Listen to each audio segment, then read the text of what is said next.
외벌이에 자녀가 2명인데 카드값을 다 못 냈다. 신용카드 연체, 뭐 돌려막기, 리볼빙까지 가면 뭡니까? 거의 인생이 끝장났다라고 보면 맞죠. 외벌이라고 카드값을 못 내는 게 당연한 겁니까? 당연하지 않다라는 겁니다. 외벌이로 사는 삶이 얼마나 힘든지 제가 외벌이기 때문에 잘 압니다. 하지만 저렇게 카드값 못 내가지고 계속 또 연체되면 어떻게 됩니까? 뭐 금세 이제 삶이 망가지는 거죠. 답이 없다라는 겁니다. 아니 어쩌려고 저러는 걸까요? 버틸 수 있냐고요? 못 버틴다라는 겁니다. 우리가 살면서 있잖아요. 뭐 미치는 겁니다. 소비를 극단적으로 줄여야죠. 뭐 함부로 욕심 부려서는 안 된다라는 겁니다. 어떻게 살려고요? 정의발식 잘해야죠. 삶이 힘듭니다. 금리가 지금요 안 내려갑니다. 올라갑니다. 계속 오릅니다. 몇 년간 올라간다라는 겁니다. 꾸준히 저축하면서 살아갈 각오를 해야 됩니다. 지속 가능해야 되고요. 삶이 악착같이 또 성실하게 지내야 됩니다. 무서운 얘기들이 얼마나 많이 벌어지는데요. 삶이 얼마나 삭막한데요. 건금절약하고요. 현금 보유해야 되고 간늘고 길게 살 궁리해야 됩니다. 연금 챙겨야 되고요. 빚내지 않아야 되고요. 뻔하지만 이게 매우 중요한 얘기입니다. 경제 환란기를 지금 대비해야 되죠. 수백만 명이 몰락할 예정입니다. 자산시장 붕괴, 충격. 이제 이미 갚을 수 있는 금액 자체를 넘어섰습니다. 공포감이 늘어나야 되는 거고요. 뭐 나와버리는 사람들이 너무 많아져서 세상이 어떻게 바뀔지 정말 각오해야 됩니다. 멘탈을 키워야 됩니다. 대출을 건장한 막장 나라가 갚지 못할 대출을 해줬죠.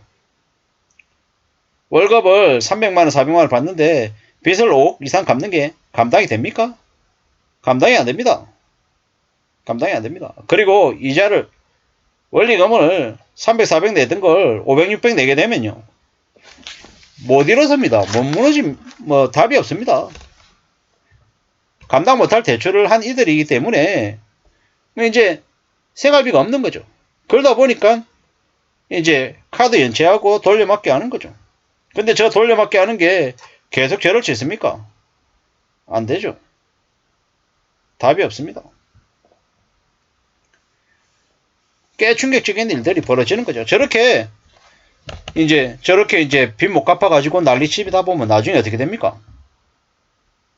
이제 몸 파는 일이 이제 생기는 거죠. 일본의 AV 비디오 배우가 30만 명이랍니다. 30만 명. 무슨 얘기냐? 수요보다 공급이 더 많다라는 거예요. 한때 출연료가 1000만 원이었는데 지금은 50만 원, 100만 원이래요. 10분의 1로 줄었답니다. 왜? 사람들이 안 보고 뭐 돈 때문에 그걸 하려고 한 사람은 늘어나니까 저렇게 된 거죠. 빚 때문에 몸 팔고 피 팔고 가지고 있는 모든 걸 다 팔아야 되는 거죠. 미국이 23년 연말 6% 기준금리가 된다는데 뭐 사람들은 계속 이제 그 빚의 무게가 더 이제 삶을 짓누르게 되는 거죠. 돈 빌리면 안 됩니다. 돈 빌려서 어떻게 하려고요? 감당이 됩니까? 안 된다니까요. 이게 뭔가 싶을 정도로 사람들이 점점 더 고통 속에 추락합니다. 앞으로 정신 바짝 차려야 됩니다. 얼마나 어려운데요. 얼마나 힘든데요. 정신 차려야죠. 정신 차려야 됩니다. 답이 없습니다. 뭐 사는 게 되게 아주 대단하고 뭐 아주 다이나믹하게 팍팍팍 뭐가 될 것처럼 생각하지만 그렇지 않습니다. 그렇지 않다라는 거죠. 정신 차려야 됩니다. 더 움직여야 됩니다. 더 애써야 됩니다. 좀 더 마음 굳게 먹어야 된다라는 겁니다. 사는 게 얼마나 어려운데 뭐 쉽게 뭔가를 생각하면 안 된다라는 겁니다. 참 잘 생각해야 돼요. 사람은 누구나 다 괜찮아지고 싶어 하고 좀 잘 지내고 싶어 합니다. 거품이 꺼지는데 앞으로 5년 걸립니다. 연끌족들, 빚쟁이들 이제 인생이 끝나는 거죠. 사람들은 다른 사람의 마지막 살 한 점까지 뜯어먹으려고 난립니다. 돈하고 명예하고 뭐 성공 이런 것들을 대단하게 생각하는데 그게 아니고요. 성실하게 일하고 적당히 일하면서 자기 시간 갖고 여유를 부리는 게 그게 성공입니다. 함부로 탐욕을 꿈꿔서는 안 되겠습니다. 그보다는 진짜 상식을 생각하고 착한 마음으로 지내야 되겠습니다. 지금은 오일 쇼크 때와 1980년대요. 그때와 똑같습니다. 2024년 연말이나 돼야 미국이 금리를 조금 내릴까 말까 한다는 거죠. 이게 지금의 상황인데 빚내면요. 어떻게 된다? 답이 없다라는 겁니다. 더 힘들어진다는 거. 명심해야 되겠습니다. 더 각오해야 되겠습니다. 살아가는 삶이 얼마나 힘든데. 외벌이 이자녀인데 돌잔치하고 조의금 내고 골프 레슨비 내고 양가 용돈 들이니 카드값은 리볼빙으로 다 못 내고 있네요. 외벌이의 자녀가 2명인데 골프 레슨비 낸다고요? 미친놈이죠. 미친놈. 정신이 나간 거죠. 리볼빙 내면 어떻게 됩니까? 그냥 인생이 시용등급 하락에 개막장 되는 거예요.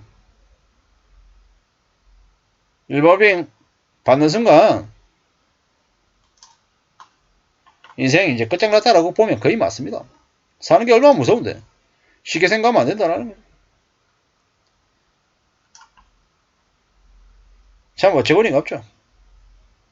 리볼빙 저런 거 하면 안 되죠. 감당이 안 되는 짓거리를 하면 안 된다라는 거예요. 외벌이에 이자녀여도 저축하면서 사는 사람들이 있습니다. 그러면 구질구질하게 살잖아. 이렇게 얘기하지만 구질구질하게 살아야죠. 구질구질하게.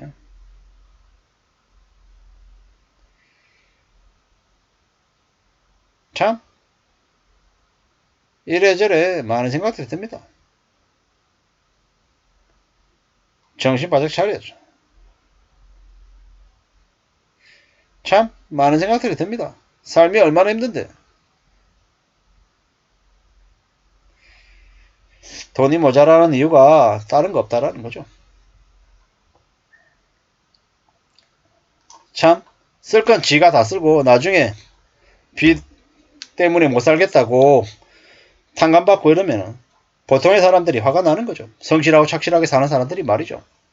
앞으로 빚을 진 사람들 무리하게 빚내고 돌려막기 하던 사람들은 이제 대출이 중단되면 그때부터 하나씩 둘씩 속수무책으로 무너질 것이다. 그러므로 우리는 절대로 빚을 내서는 안 된다. 라는 이야기를 드리고 싶습니다. 이상입니다.